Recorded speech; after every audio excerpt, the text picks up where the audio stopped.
Brief history of human-machine interaction.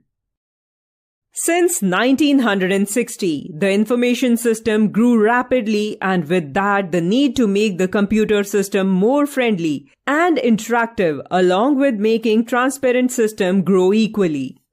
We all know that computers work on almost all capacities like clerical, programming, designing, manufacturing, etc. However, until HMI came into the picture, their functionality remained the same. With time, business enterprises and other public as well as private organizations deployed systems that were complex in nature and were more powerful with automation.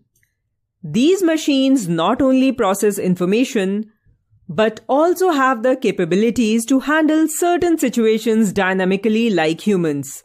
For example, machines deployed in stock exchange, industrial plants, aircrafts, etc.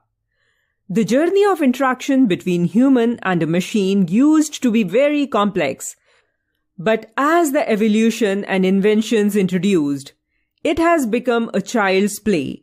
Let's look at the devices which made it easier.